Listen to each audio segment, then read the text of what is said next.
अध्याय 1191। आत्मा को लुभाना। दौड़ना, तेज भागना। जिन साम्राज्य के विशेषज्ञ बेतहाशा भागने लगे। ये स्थान जिन साम्राज्य की पूर्व राजधानी थी, इस तथ्य के साथ कि राज्य की मुख्य सेनाएं आने वाली थीं। राज्य ने दिव्य गुरुओं को इकट्ठा किया था जो पहले से ही यहाँ युद्ध के मैदान में थे। हालांकि ऐसा लग रहा था मानो उन्होंने एक झटके में खुद को ग्रीन फायर पैलेस पर कब्जा करने के लिए तैयार कर लिया हो। इन दिव्य गुरुओं को लड़ाई करने का भी अधिकार नहीं था। वे केवल उन्मत्त होकर भाग सकते थे। दुर्भाग्य से उनके लिए ऐसा करना कठिन था क्योंकि वे लाल चेहरे वाले जीयू के क्षेत्र में थे। इस प्रकार बड़ी संख्या में दिव्य गुरुओं का निर्दयतापूर्वक वध कर दिया गया। धत तेरी की। रेड स्नो किंग का चेहरा बर्फ जैसा ठंडा था क्योंकि वह दहाड़ रहा था। अचानक एक काली काली पूंछ, जो कृपाण की तरह थी, बिजली की गति से उस पर हमला करती हुई आई। उसने तुरंत खुद को बचाने के लिए हाथापाई की, लेकिन समसारा मंदिर के मास्टर ने अचानक चिल्लाया। आवाज में एक भयानक ध्वनि लहर थी जिसने उस पर हमला कर दिया। टकरा जाना, टक्कर की धीमी आवाज गूंजी और रेड स्नो किंग का शरीर उड़ गया, जबकि दूर जाकर उसने अपने मुंह से खून उगल दिया। रेड स्नो किंग, मैंने तुमसे कहा था कि मैं आज यहाँ जिन किंगडम के तुम विशेषज्ञों में से एक को भी भागने नहीं दूंगा। संसार मंदिर के मास्टर की ठंडी आवाज हवा में गूंज उठी। क्रोधित होने के बजाय रेड स्नो किंग ने हंसते हुए उत्तर दिया, आप हम में से एक को भी भागने नहीं देंगे। क्या आपको नहीं लगता कि आप अपने आप में बहुत आश्वस्त हैं? क्या आपने वास्तव में सोचा था कि आप इस युद्ध के मैदान में कुछ पैलेस मास्टर्स बिपिन और कई कठपुतली सेनानियों के साथ हमारे जिन साम्राज्य की नींव को बर्बाद करने में सक्षम होंगे?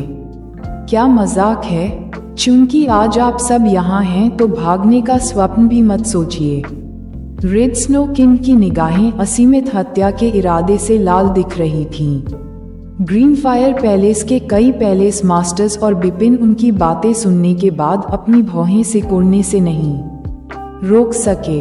रेड स्नो किंग अब किस तरह की परेशानी पैदा कर सकता है जब स्थिति अपनी वर्तमान स्थिति तक पहुंच गई है और पुराने जिन साम्राज्य की राजधानी के सभी विशेषज्ञ भाग गए हैं।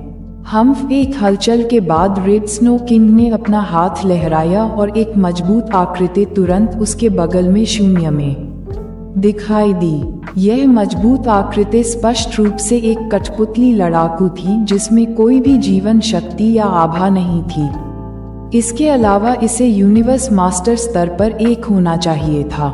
हालांकि रेड स्नो किंग वर्तमान स्थिति को बदलने में सक्षम नहीं होगा, भले ही वह तीसरे या चौथे स्तर पर पपेट फाइटर्स का उत्पादन कर सके।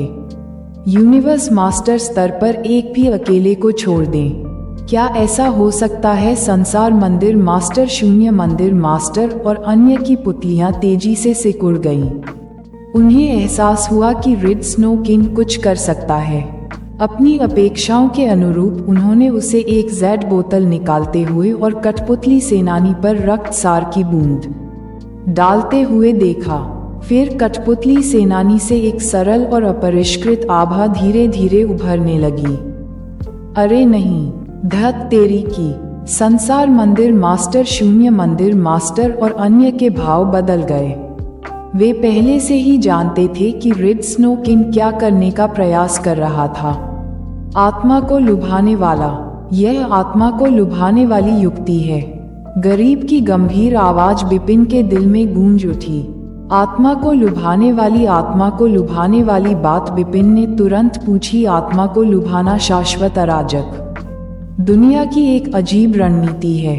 उपयोगकर्ता अपनी चेतना के एक टुकड़े को एसेंस ब्लड की एक बूंद में डाल देगा और फिर अपने गुप्त कौशल का उपयोग कठपुतली लड़ाकू या किसी अन्य जहाज पर करेगा। इसके लिए उसे बड़ी कीमत चुकानी होगी। इस युक्ति का उपयोग करने के लिए वास्तव में जो जितना मजबूत होगा, कीमत उतनी ही अधिक होगी। गौरव ने उत्तर दिया। आप अभी जो देख रहे हैं वह आत्मा प्रलोभन का एक उदाहरण है। सार रक्त की बूंद में चेतना का एक टुकड़ा शामिल है। मेरा मानना है कि यह जिन साम्राज्य की चेतना का सम्राट है। जिन साम्राज्य की चेतना के सम्राट विपिन स्तब्ध थे, भले ही यह चेतना का एक टुकड़ा मात्र है। इसमें जिन साम्राज्य के सम्राट की यादें शामिल हैं। दूसरे शब्दों में, चेतना का टुकड़ा उन गुप्त कौशलों को उजागर कर सकता है जिन्हें वह जानता है, जिसमें ताओ भी शामिल है, जिसे उन्होंने स्थापित किया था, और अद्वितीय चालें जो उन्होंने बनाई थीं, कठपुतली के माध्यम से। सेनानी गौरव जारी रहा। हालांकि यह कठपुतली लड़ाकू केवल यूनिवर्स मास्टर स्तर में है। इसका मतलब है कि जिन साम्राज्य के सम्राट जो भी कौशल का उपयोग करेंगे उनमें केवल आधे यूनिवर्स मास्टर स्तर का बल होगा। मैंने देखा, विपिन ने अंततः स्थिति को समझते हुए कहा। निश्चित रूप से कठपुतली सेनानी के शिष्य, जो पहले पूरी तरह से शांत थे, आत्मा लुभाने वाले समारोह के बाद इधर उधर जाने लगे। यह अब जीवित था। महारानी रेड स्नो किंग तुरंत कठपुतली सेनानी के सामने झुक गया। कठपुतली सेनानी ने उसे नजरअंदाज कर दिया और ग्रीन फायर पैलेस के पैलेस मास्टर्स की ओर देखने लगा, ये जानते हुए कि मेरी सेना आने वाली है। आप सभी ने पहले पहल करने और यहाँ हमारी सभी नींव को नष्ट करने का फैसला किया। आपके पैलेस मास्टर्स बहुत स्मार्ट हैं, क्या वे साहसी नहीं हैं? उन्होंने ठंडी कर्कश आवाज में कहा। संसार मंदिर के मास्टर, शून्य मंदिर के मास्टर, शिवाजी के सम्राट, उगते सूरज की तलवार और लाल कमल के चेहरे काले पड़ गए। उन्होंने ये दृश्य 5 करोड़ वर्ष पहले एक बार देखा था। जिन साम्राज्य और ग्रीन फायर पैलेस के बीच युद्ध में जिन साम्राज्य और ग्रीन फायर पैलेस ने अपने सम्राट की चेतना का एक टुकड़ा कठपुतली सेनानी में रखने के लिए इसी आत्मा लुभाने वाले कौशल का उपयोग किया था। ग्रीन फायर पैलेस को भारी कीमत चुकानी पड़ी और जिन साम्राज्य की चेतना के सम्राट के साथ जुड़े कठपुतली सेनानी को हराने से पहले उन्हें बहुत प्रयास करना पड़ा। क्या आज इतिहास खुद को दोहराएगा? ये परेशानी वाली बात है, संसार मंदिर के मास्टर ने बुदबुदाया। भले ही जिन साम्राज्य के सम्राट की चेतना की मूल शक्ति केवल सामान्य यूनिवर्स मास्टर में थी, उनका क्षेत्र यूनिवर्स मास्टर स्तर से ऊपर था। पिछली बार जब हम लड़े थे तो आप लोगों को मेरी चेतना के एक टुकड़े को हराने के लिए हर तरह की चालें अपनानी पड़ी थीं और अपने 2 यूनिवर्स मास्टर्स का बलिदान देना पड़ा था।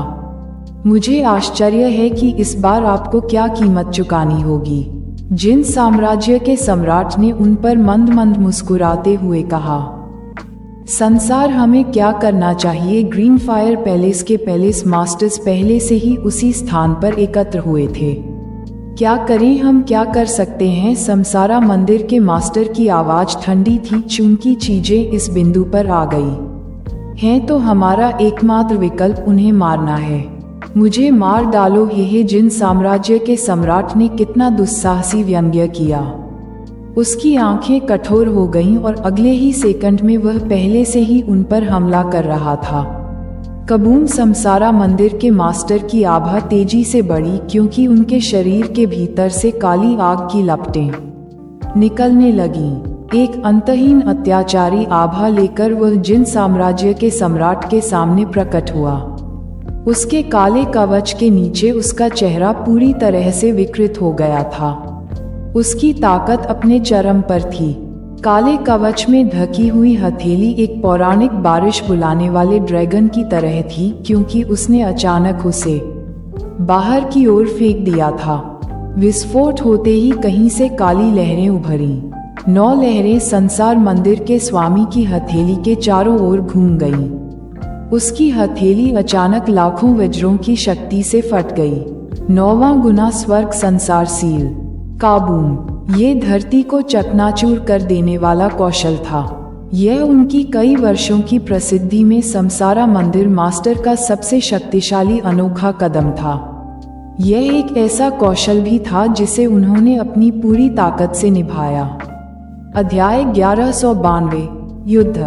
जुगनू की रोशनी में सूर्य और चंद्रमा के तेज से मुकाबला करने का कितना दुस्साहस है।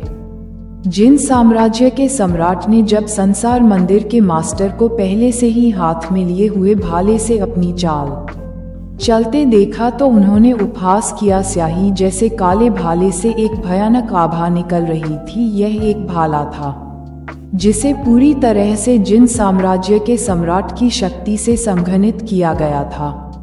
उन्होंने एक कदम आगे बढ़ाते हुए इसका अनुसरण किया। जैसे ही वह बाहर निकला, पिच ब्लैक लांस पहले से ही एक ब्लैक लाइटनिंग बोल्ट में बदल गया था। लाइटनिंग बोल्ट ने तुरंत एक विस्फोट के साथ शून्य को छेद दिया। बूम लाइटनिंग बोल्ट के कारण शून्य में एक विशाल ब्लैक होल बन गया। ब्लैक होल आश्चर्यजनक गति से फैलने लगा और कुछ ही समय में सैकड़ों हजारों मील तक पहुंच गया। इस ब्लैक होल के अंदर जिन साम्राज्य के सम्राट का भाला पहले ही समसारा मंदिर मास्टर की सबसे शक्तिशाली चाल से टकरा चुका था। बजना, टक्कर से धरती टूटने की आवाज आई। समसारा टेम्पल मास्टर के प्रहार से निकली 9 ताओ पिच ब्लैक तरंगों में से 3 तुरंत बिखर गईं। इसके बाद चौथे, 5वें और 6ठे ताओ का अनुसरण किया गया। संसार मंदिर के मास्टर की आंखें खून से लथपथ हो गईं और काले कवच के नीचे उनका चेहरा भी उतना ही पागल था। उन्होंने इस कदम को क्रियान्वित करने में अपना सब कुछ लगा दिया था। हालांकि टकराव की आवाजें अचानक गूंज उठीं। टकराव की 2 धीमी आवाजें गूंज उठीं। 7वीं और 8वीं ताओ की काली काली लहरें भी खत्म हो गईं। दिन के अंत में कीड़े अभी भी कीड़े ही हैं। जिन साम्राज्य के सम्राट उदासीनता से मुस्कुराए, उनके हाथ में मौजूद पिच काले भाले से हल्की रोशनी फूट पड़ी, जिससे उसकी शक्ति काफी बढ़ गई। भाला फिर अंतिम काली लहर को खोलता है और पहुंचता है बिना किसी शक्ति या गति को खोए समसारा मंदिर मास्टर से ऊपर। भयानक प्रभाव समसारा मंदिर मास्टर की ओर बढ़ता हुआ आया, यहाँ तक कि उसके काले कवच ने प्रभाव को बहुत कमजोर कर दिया था। फिर भी उसने एक शांत कराह निकाली की हुई और उसके अंदर का खून उबल रहा था, जिससे उसके मुंह से खून निकल रहा था। झपट्टा मारना, तोपखाने के गोले की तरह उसका शरीर बाद में फट गया। संसार शून्य मंदिर स्वामी शिवाजी के सम्राट उगते सूरज की तलवार और लाल कमल सभी भय से पीले पड़ गए। संसार मंदिर मास्टर निश्चित रूप से उन 5 में से सबसे मजबूत था। वे इस बात से स्तब्ध थे कि जिन साम्राज्य के सम्राट पर अपनी सबसे मजबूत चाल का उपयोग करने के बाद भी उन्हें पीछे हटने के लिए मजबूर होना पड़ा। ये कैसा चेतना का एक टुकड़ा है। उगते सूरज का यह मजबूत सम्राट तलवार सदमे में रो पड़ी। उसे अचानक सिंहासन पर बैठे ज्यादा समय नहीं हुआ था। वह 5 लाख साल पहले के युद्ध में शामिल नहीं था और इस तरह उसने यह नहीं देखा कि जिन साम्राज्य के सम्राट ने युद्ध के मैदान को कैसे साफ कर दिया था। कुछ दूर खड़े बिपिन ने आंखें सिकोड़ लीं। भले ही कठपुतली सेनानी जो अपनी चेतना रखता है वह केवल यूनिवर्स मास्टर स्तर पर है, और उसने जो शक्ति प्रकट की है वह समान स्तर पर होगी। उसका दायरा बहुत ऊंचा है। ताओ की शक्ति जो उसने बनाई है और साथ ही उसके पास मौजूद कई गुप्त कौशल भी हैं जो हमारे पास है उससे आगे निकल गया। संक्षेप में, उसकी युद्ध कौशल निश्चित रूप से यूनिवर्स मास्टर सर्वोच्च यूनिवर्स मास्टर स्तर के शिखर पर है। सर्वोच्च ब्रह्मांड स्वामी मैं भी उनमें से एक हूँ। मेरा मानना है कि मैं पूरे ग्रीन फायर पैलेस में से एकमात्र ऐसा व्यक्ति हूँ जिसके पास उसके खिलाफ लड़ने का मौका है, क्योंकि यह मामला है। बिपिन ने अपने हाथों में ब्लड माउंटेन तलवार पकड़ रखी थी, जिसका युद्ध का इरादा धीरे धीरे लेकिन भयंकर रूप से उसके भीतर बढ़ रहा था। झगड़ा करना चिल्लाने के बाद ठीक अगले ही पल बिपिन बाहर की ओर तैर चुका था। आप palace masters green fire palace में एक महत्वपूर्ण भूमिका निभाते हैं। यदि मैं आप सभी को अभी मार सकता हूं तो मेरी सेना के लिए आप सभी को साफ करना बहुत आसान हो जाएगा। जिन किंगडम के सम्राट ने संसार मंदिर मास्टर को घूरते हुए हल्की सी हंसी उड़ाई और बाकी उसकी नज़र में हत्या के इरादे का संकेत था। ठीक तभी तलवार की एक हल्की सी गूंज हवा में गूंज उठी और एक अतुलनीय अहंकारी आभा तुरंत जिन साम्राज्य के सम्राट पर छा गई। हम जिन साम्राज्य के सम्राट भौहें चढ़ाकर घूमे। संसार मंदिर के मास्टर और बाकी लोगों ने भी तलवार की गूंज सुनी और तुरंत ध्वनि के स्रोत की ओर देखने लगे। बिपिन, वे सभी स्तब्ध थे। जब उन्होंने बिपिन को सीधे जिन साम्राज्य के सम्राट की ओर उड़ते हुए देखा तो उनके भाव काफी बदल गए। जल्दबाजी मत करो बिपिन, जल्दी करो और पीछे हट जाओ। बिपिन, तुम उसका मुकाबला नहीं हो, जल्दी करो और भागो। बिपिन, मूर्ख मत बनो। पांचों पैलेस मास्टरों ने एक ही समय चिल्लाकर बिपिन को पीछे हटने के लिए कहा। क्या मजाक है? जिन साम्राज्य के सम्राट ने संसार मंदिर के मास्टर को पीछे हटने के लिए मजबूर कर दिया, भले ही उन्होंने अपनी सारी ताकत लगा दी हो। स्पष्ट रूप से पूर्व के पास उनकी तुलना में बेहतर ताकत थी। उनका एकमात्र विकल्प एक साथ काम करना और जिन साम्राज्य की चेतना के सम्राट को खत्म करने के लिए उनमें से एक या दो का बलिदान देने की कीमत चुकाना था। एक पर एक जाना अपनी कब्र खोदने से अलग नहीं था। पांचों पैलेस मास्टरों की चीखें सुनने के बाद भी बिपिन की आंखें स्थिर रहीं और उन्होंने पीछे हटने की कोई इच्छा नहीं दिखाई। जिन किंगडम के विशेषज्ञों ने उपहास करना शुरू कर दिया कि उसके जैसे दिलचस्प हॉट्स पर शाश्वत अराजक दुनिया में एक दुर्लभ दृश्य है। ये केवल इस तरह से पूरी तरह से अलग थलग स्थानों में है कि हम ऐसा कुछ देख सकते हैं। चूंकि आप सबसे पहले मरने के लिए इतने बेताब हैं कि मैं आपकी इच्छा पूरी करूंगा। जिन साम्राज्य के सम्राट ने बोलने के बाद अपनी चाल चली। एक बार फिर उसने एक कदम आगे बढ़ाया और अगले ही पल काले रंग का भाला उसके हाथ में थमा दिया। बूम भयानक शक्ति ने दुनिया को थर्रा दिया। जिन साम्राज्य के जीवित ब्रह्मांड गुरुओं और दिव्य गुरुओं को जब इस दुर्जेय शक्ति का एहसास हुआ तो वे अपने दिल की गहराइयों से डर से कांपने लगे। शून्य में एक दरार थी क्योंकि पिच काला भाला सीधे बिपिन में घुस गया था। हालांकि बिपिन का फिगर भी अचानक रुक गया था। उसकी आंखें आग से जलती हुई प्रतीत हो रही थीं। जब वे एकदम काले भाले को घूर रही थीं, उसने पहले ही अपने हाथ में ब्लड माउंटेन तलवार उठा ली थी। जैसे ही उसने अपनी तलवार उठाई, एक भनभनाहट की आवाज गूंजी और पूरी दुनिया अंधेरे में डूब गई। सब कुछ अंधकार और शून्यता में गिर गया। अब कोई रोशनी दिखाई नहीं दे रही थी। दुनिया भी पूरी तरह से शांत हो गई। हम जिन साम्राज्य के सम्राट ने अपना सिर उठाया। उसने देखा कि बिपिन उस पर तलवार घुमा रहा है। इस झूले के साथ रोशनी की चमकदार किरण भी थी। चकाचौंध रोशनी ने दुनिया को ऐसे बिखेर दिया जैसे कि यह क्षितिज के अंत से उगने वाली सुबह की पहली रोशनी हो। 1800 वर्षों की गहन खेती के बाद बिपिन द्वारा किया गया ये सबसे मजबूत कदम था। ये परम गुप्त स्तर का तलवार आंदोलन था। भोर आ गई थी। परम रहस्य। जिन साम्राज्य के सम्राट की आंखें चमक उठी और भाले की शक्ति तुरंत फट गई। दुनिया में बदलाव के कारण सभी जीवित चीजें कांप उठीं। क्षेत्र के विशेषज्ञ अपने दिलों में चीखने से नहीं रोक सके। वह है संसार मंदिर के स्वामी, शून्य मंदिर के स्वामी, शिवाजी के सम्राट, उगते सूरज की तलवार के सम्राट, लाल कमल और पांचों महल के स्वामियों ने अपनी आंखें फैला लीं। वे सभी अपने सामने के दृश्य को एकटक देखते रहे। अधिक सटीक रूप से कहें तो वे असीम में प्रकट होने वाले भोर के संकेत को देख रहे थे। अंधेरा। सभी की केंद्रित निगाहों के नीचे दो भयानक शक्तिशाली ताकतें एक दूसरे से टकरा गईं।